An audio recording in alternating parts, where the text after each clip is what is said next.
Hello, welcome you all on English India YouTube channel. This is Sarita Singh. आज के video lecture में हम जिस टॉपिक को डिस्कस कर रहे हैं वो है पोजीशन ऑफ एडवर्ब। मतलब किसी भी सेंटेंस में एडवर्ब की क्या पोजीशन होती है, किसी भी सेंटेंस में एडवर्ब को किस जगह पर आना चाहिए, इसी बात को आज हम डिस्कस करेंगे।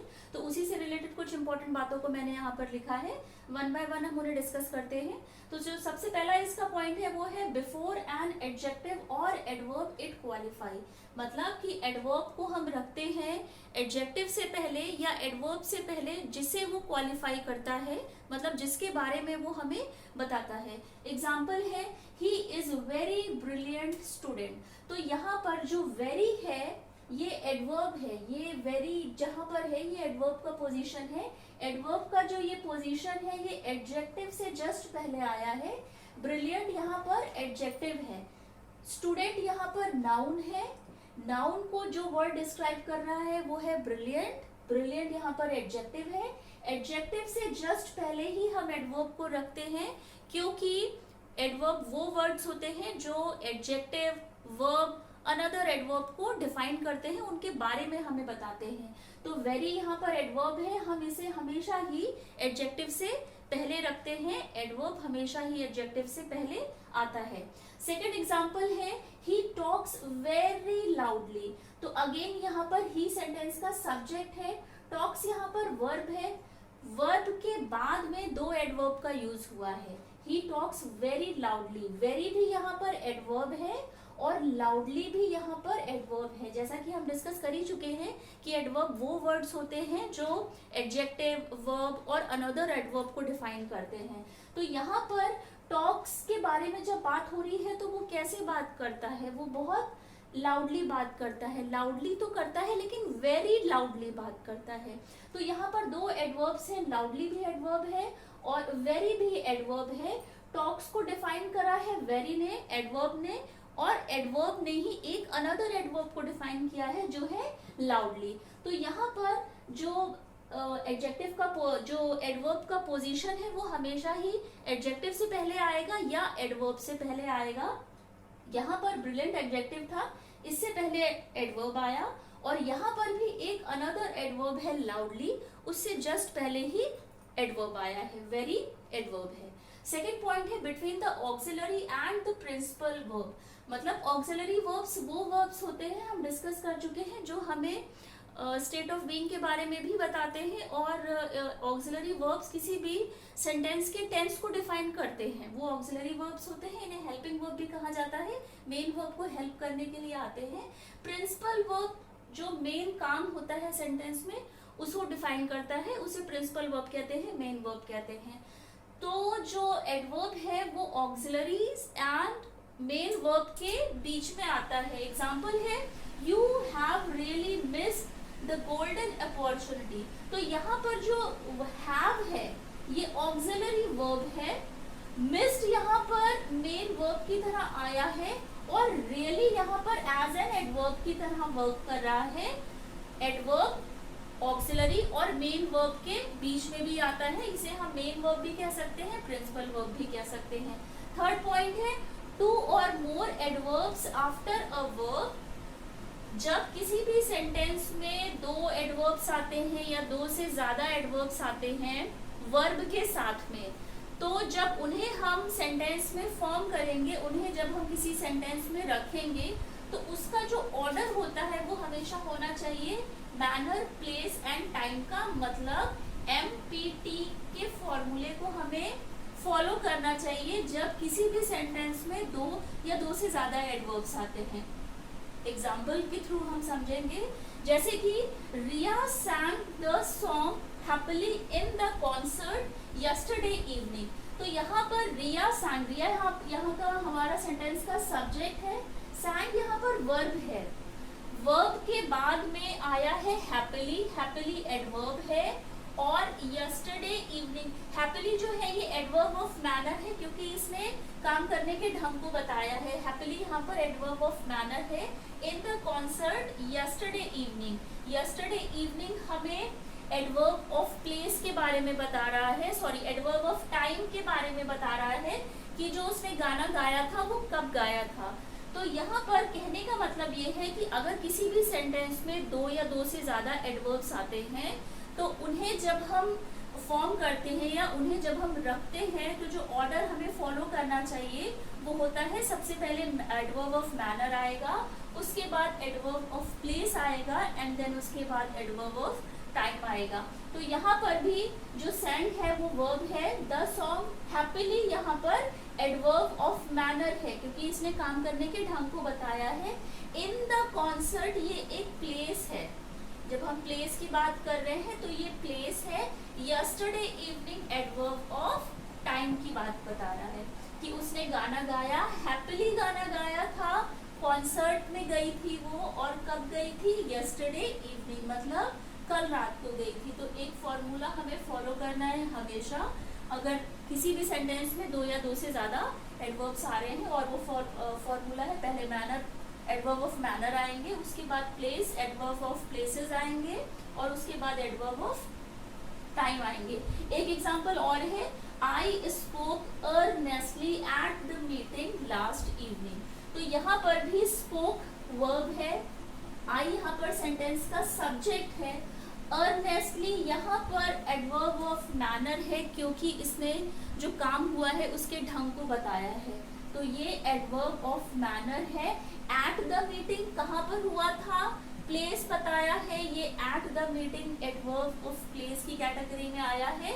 और कब बताया था, टाइम क्या था, लास्ट इवनिंग था। तो हमने एक फॉर्मूला, एक जो हमारा फॉर्मूला है एमपीटी का, मैनर प्लेस टाइम का, उसे हमने सेंटेंस में फॉर्म करा है। सबसे पहले एडवर्ब ऑफ मैनर आया है, उसके बाद में प्लेस आया है एंड देन उसके बाद में एडवर्ब ऑफ टाइम आया है।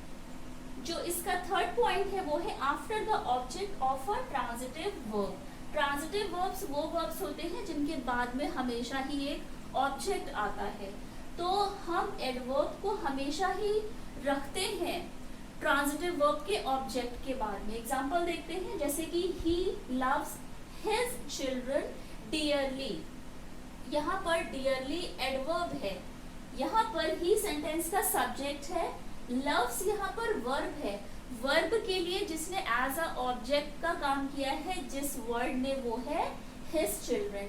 तो यहाँ पर वर्ब को एक ऑब्जेक्ट मिल गया है और वर्ब को हमेशा ही एक ऑब्जेक्ट चाहिए होता है अपनी बात को कंप्लीट करने के लिए। तो he loves his children, his children यहाँ पर वर्ब का ऑब्जेक्ट है और डियरली यहाँ पर एडवर्ब है। हमने जब हमारा ट्रांजिटिव वर्ब है, जब हमें वर्ब के साथ में ऑब्जेक्ट मिला है तब हम एडवर्ब को प्लेस करेंगे ट्रांजिटिव वर्ब के ऑब्जेक्ट के बाद में। डियरली यहाँ पर एडवर्ब है। नेक्स्ट एग्जांपल है, you should do your duty faithfully. Faithfully यहाँ पर एडवर्ब है, शुड यहाँ पर मोडल वर्ब है, you should do your duty, your duty यहाँ पर वर्ब का ऑब्जेक्ट है, शुड यहाँ पर मोडल वर्ब है, एज अ हेल्पिंग वर्ब आया है, ट्रांजिटिव वर्ब है क्योंकि इसके बाद में ऑब्जेक्ट आया है, शुड के लिए ऑब्जेक्ट का काम कर रहा है योर ड्यूटी ने, और जब हमें एडवर्ब को फॉर्म करना है, एडवर्ब हमेशा ही फॉर्म होता है ट्रांजिटिव वर्ब के ऑब्जेक्ट के बाद में, तो फेथफुली यहाँ पर एज एन एडवर्ब की तरह आया है। आफ्टर एन इनट्रांजिटिव वर्ब, और ये तो हमने अभी डिस्कस कर लिया कि जब अगर ट्रांजिटिव वर्ब है तो उसके ऑब्जेक्ट के बाद में ही हम एडवर्ब को प्लेस करेंगे, लेकिन अगर इनट्रांजिटिव वर्ब है, वर्ब के साथ में ऑब्जेक्ट नहीं आया है, तब हम एडवर्ब को प्लेस करेंगे इनट्रांजिटिव वर्ब के बाद में। एग्जाम्पल है, ही लाफ्ड हार्टली। तो यहाँ पर जो लाफ्ड है ये इनट्रांजिटिव वर्ब है क्योंकि इसके बाद में कोई भी ऑब्जेक्ट नहीं आया है। तो अगर इनट्रांजिटिव वर्ब आता है किसी भी सेंटेंस में, उसके बाद में ही हम एडवर्ब को प्लेस करेंगे। तो हार्टली यहाँ पर एडवर्ब की तरह आया है क्योंकि ये इनट्रांजिटिव वर्ब का एग्जाम्पल है। नेक्स्ट इसका एग्जाम्पल है, दे वेप्ट बिटरली। बिटरली यहाँ पर एडवर्ब है, वेप्ट यहाँ पर इनट्रांजिटिव वर्ब है क्योंकि इसके बाद में ऑब्जेक्ट नहीं आया है। तो वो वर्ब जो विदाउट ऑब्जेक्ट आते हैं वहां पर हम वर्ब के जस्ट बाद में ही एडवर्ब को रखते हैं। लास्ट एग्जाम्पल है only should be put immediately before the word it qualify, मतलब जो ओनली एडवर्ब है उसे प्लेस करते टाइम, उसे फॉर्म करते टाइम किसी भी सेंटेंस में हमें ये ध्यान रखना पड़ेगा कि हम उसे रखेंगे उस वर्ड से पहले जिसको वो क्वालिफाई कर रहा होगा, जिसके बारे में वो बता रहा होगा। ओनली एडवर्ब है I gave him only 5 rupees, तो यहाँ पर ओनली एडवर्ब है, इसको हमने रखा है 5 रुपीज से जस्ट पहले, मतलब ओनली को ओनली एज ए एडवर्ब हम रखेंगे उस वर्ड से पहले जिसे ये क्वालिफाई करेगा, जिसके बारे में बताएगा। ओनली यहाँ पर एज एन एडवर्ब आया है क्योंकि इसने एम्फसाइज करा है, डिस्क्राइब करा है 5 रुपीज को। I gave him only 5 rupees, मैंने उसे सिर्फ 5 रुपए दिए। नेक्स्ट एग्जाम्पल है ही सॉल्व्ड ओनली 2 सम्स, तो जो उसने जो काम किया है, जो हम बता रहे हैं कि उसने 2 सम्स ही सॉल्व करे हैं, तो ही सॉल्व्ड ओनली 2 सम्स। ओनली यहाँ पर एज एन एडवर्ब आया है क्योंकि ये 2 सम्स को क्वालिफाई कर रहा है, 2 सम्स को ही डिस्क्राइब कर रहा है, तो ओनली को हमेशा हम जिस वर्ड को वो डिस्क्राइब करता है उससे जस्ट पहले रखते हैं। लास्ट एग्जाम्पल है only 10% were injured in the accident, तो यहाँ पर भी जो 10% है जो हम एम्फसाइज कर रहे हैं, जिसके बारे में बता रहे हैं, तो ओनली हमने उस वर्ड से पहले रखा है जिसे वो डिफाइन कर रहा है। पोजीशन ऑफ एडवर्ब के कुछ और भी इंपॉर्टेंट पॉइंट है, उन्हें हम डिस्कस करते हैं। तो जो सबसे पहला पॉइंट है वो है adverb of manner. Adverb of manner की कैटेगरी में वो एडवर्ब्स आते हैं जो किसी काम के करने के ढंग को बताते हैं। केयरफुली, सॉफ्टली, क्वाइटली, ये सभी एडवर्ब ऑफ मैनर की कैटेगरी के एडवर्ब्स हैं।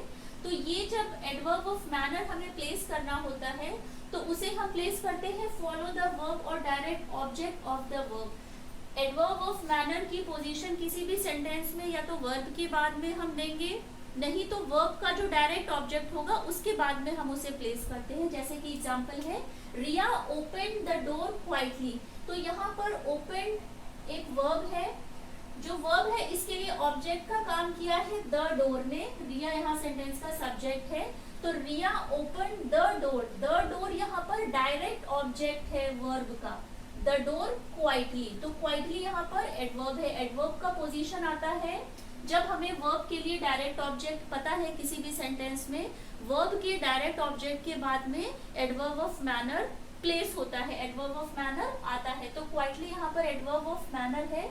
नेक्स्ट एग्जाम्पल है इट इज रेनिंग हैवीली, तो यहाँ पर रेनिंग वर्ब है लेकिन वर्ब के बाद में उसका कोई भी ऑब्जेक्ट नहीं है, कोई भी डायरेक्ट ऑब्जेक्ट नहीं है, तो इस सिचुएशन में अगर वर्ब के बाद में उसका डायरेक्ट ऑब्जेक्ट नहीं है तो हम एडवर्ब को प्लेस करते हैं वर्ब के बाद में। हेवीली यहाँ पर एडवर्ब है, वर्ब के बाद में प्लेस हुआ है।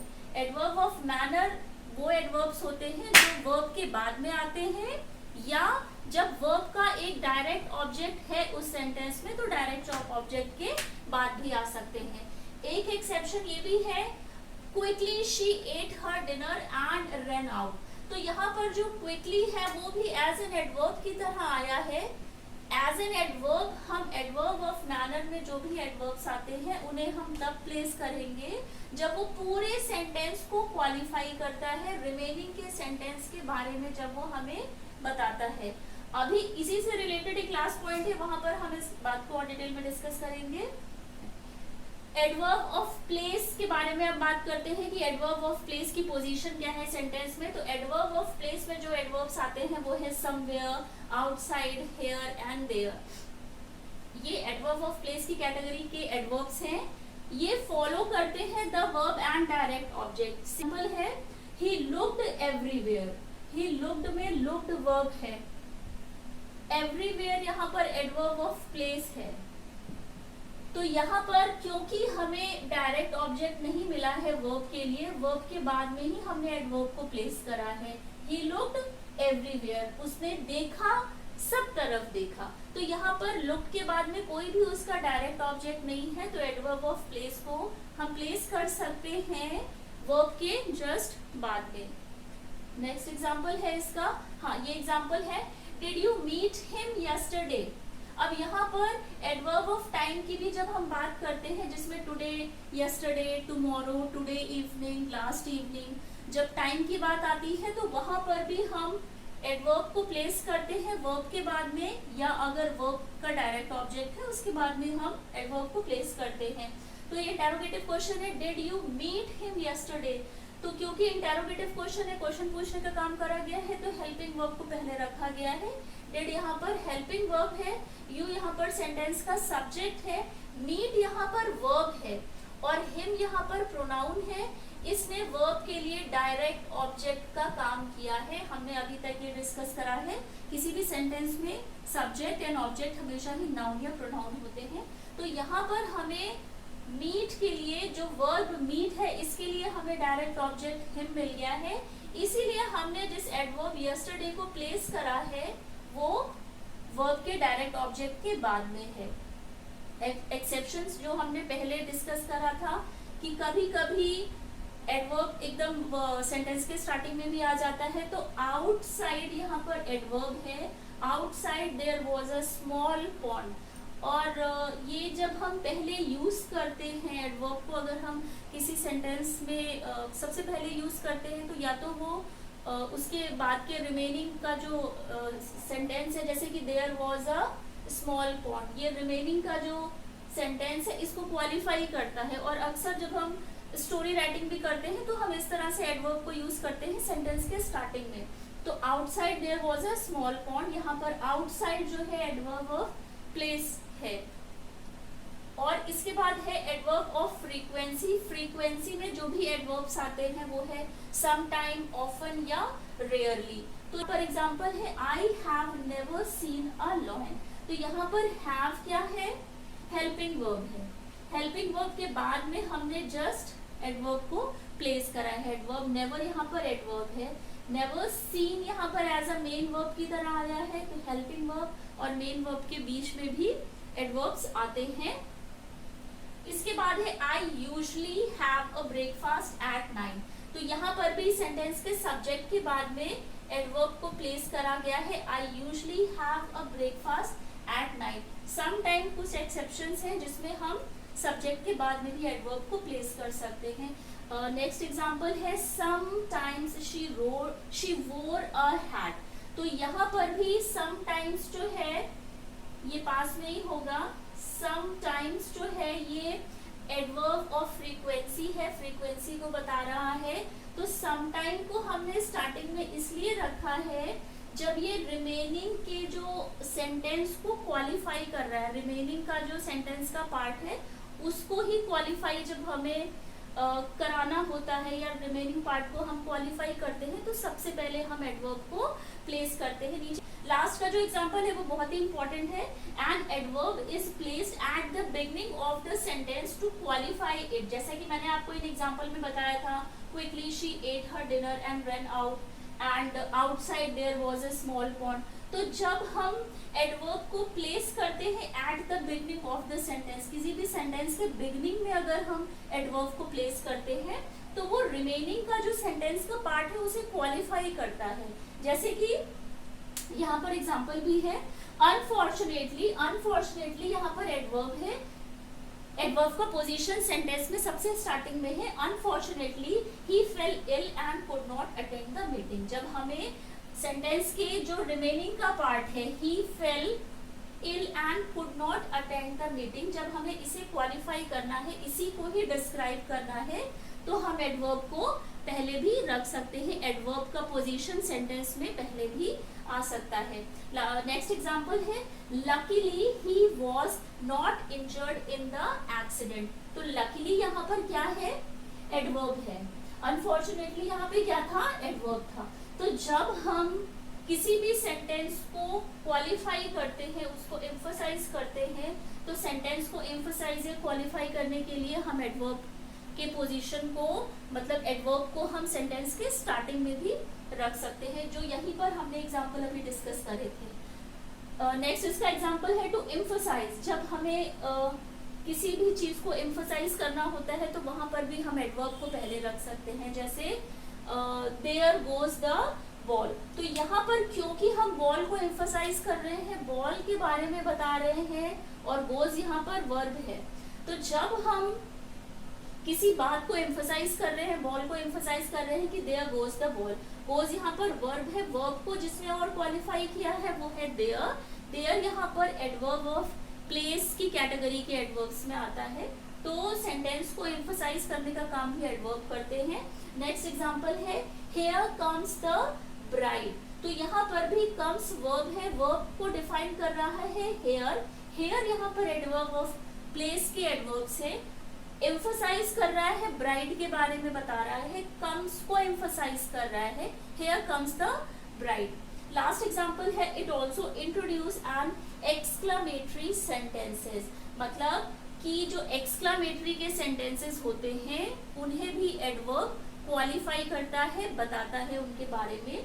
एग्जाम्पल है हाउ नाइसली शी एक्टेड। तो नाइसली यहाँ पर एडवर्ब है